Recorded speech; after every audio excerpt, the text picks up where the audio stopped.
Hi traders and welcome to the Technical Analysis Market Watch on Friday the 28th of July. So we're well and truly in the midst of earnings season now, and we're starting to see some big moves in the indices and some of the currencies. So we'll jump straight into the charts and see if we can identify any trades for today or early into next week.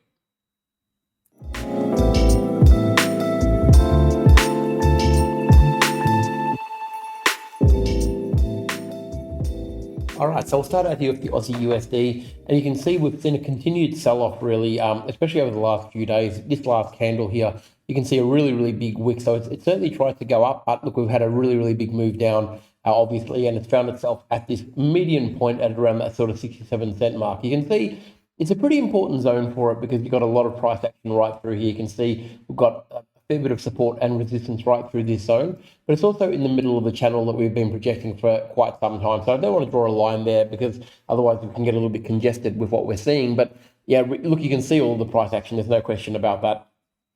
Okay, the top here at that 68.80 mark was obviously a pretty strong hold for it. It failed to get through there and it did sell off, and now it's really looking like making a series of lower highs and lower lows. You can see here we've got the peak, we've got the trough.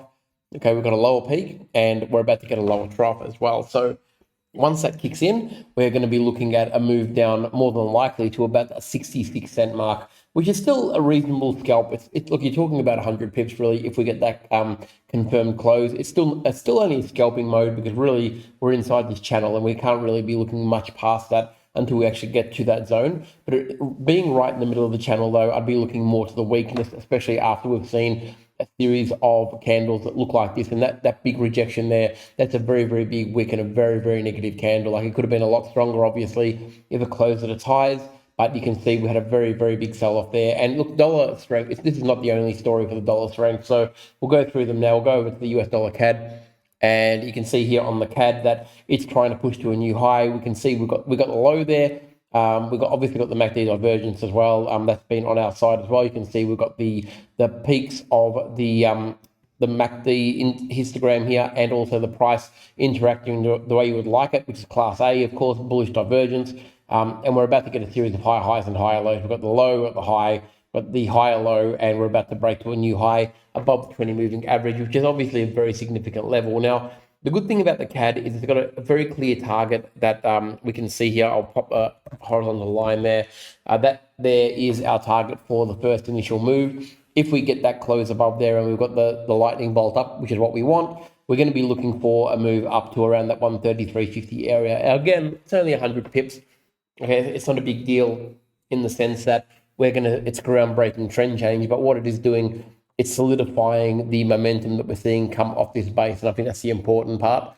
If it fails and actually closes down below the 20 moving average, it's a bit of a different story. So yeah, if we do see a weakness and we see a close at around that sort of 132 or below, then we'd be looking at potential weakness and maybe targeting the lows again at around that 131.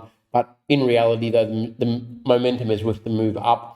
And even though it's got a 50 moving average in front of it and a few lows that you can see through here, I think you can still get a reasonable move up to around that 133 without a lot of drama, and potentially up to the 133.50, sorry, which is where the real support has been here. And we would expect that would be resistance. And of course, then we'd be looking at a potential for the bigger term time frame, we'd be looking at a potential double bottom as well. And that would be the next line of that move. So if you're looking at an aggressive entry on a double bottom, this is what it would look like, because we are getting a lightning bolt in the middle of the bottom peak. Okay. All bottom trough on this side. As you can see, we've got the first trough, second trough, about to get a lightning bolt up. This would be an aggressive move up to the neckline if you're looking at our standard trading practice for how we would trade an aggressive double bottom. So good trading here on the CAD. All right, over to the US dollar yen. This is the one that's bucking the trend a little bit for the US dollar based pairs.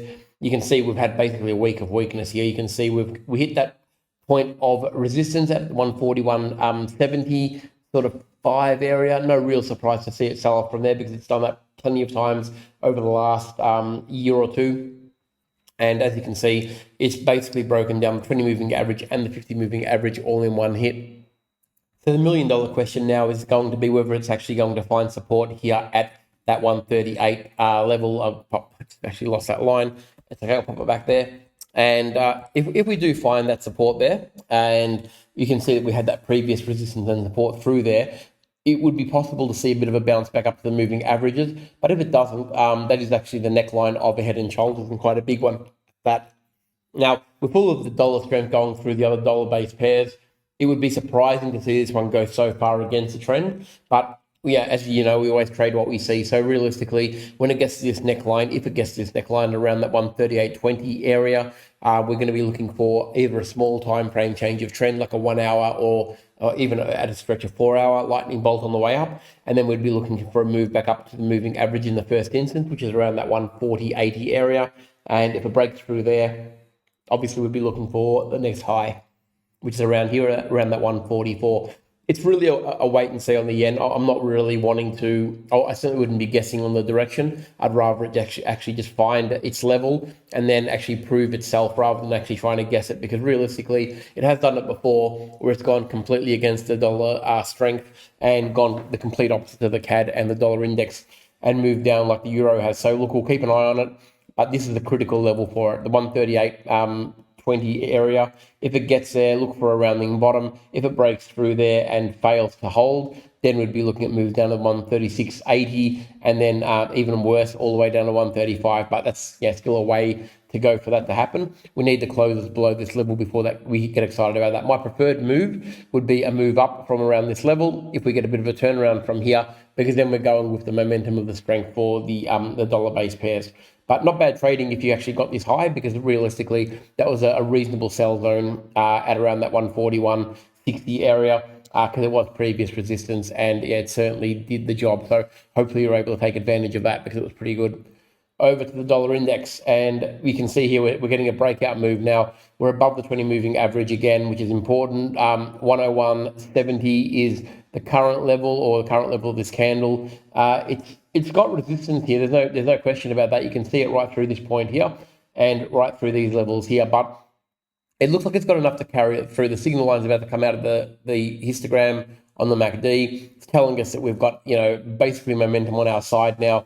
If we get, a little bit more strength, the next real level is here. I'll just pop a line there for you so you can see. That is the next real target for this one.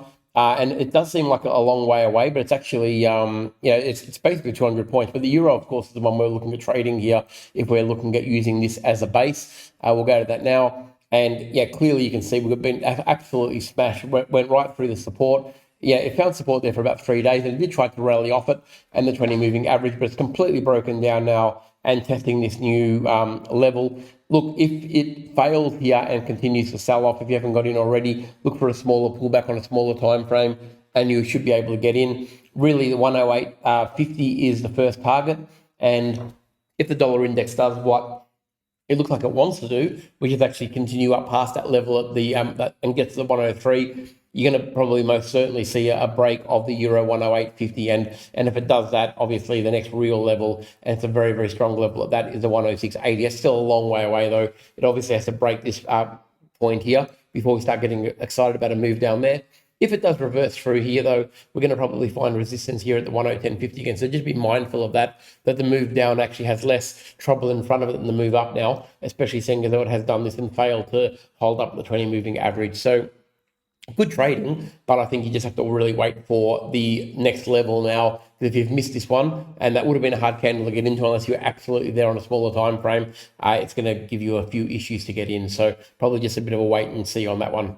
The all-important S&P 500, which is obviously being affected by earnings, you can see that we've seen the weakness now. It failed to make a new high. It attempted to, no question about that. Look, it went all the way to 46.10. And sold off very, very heavily for that day. As you can see, we've got a big move. It doesn't look like a big move, but in the context of where it's at and what it's trying to achieve, we've seen a couple of earnings, miss the mark really, and you can see a bit of weakness sort of kicking in, the NAS especially. That's going to drag the S&P down a little bit, but look, it's all about earnings, and all it needs is a couple of earnings turnarounds, even in line or better than expectation, and you're going to see a move up on the S&P 500. But that has to happen. We're not going to predict that, of course. We're going to wait for it. If it gets to the 20 moving average, which is around that sort of 45, basically flat at the moment, that would be an area where I'd be looking at potentially taking long positions if we get a change of trend at that level. So if you see a series of higher highs and higher lows on a 1 hour time frame or a 15 minute if you're trading the US session,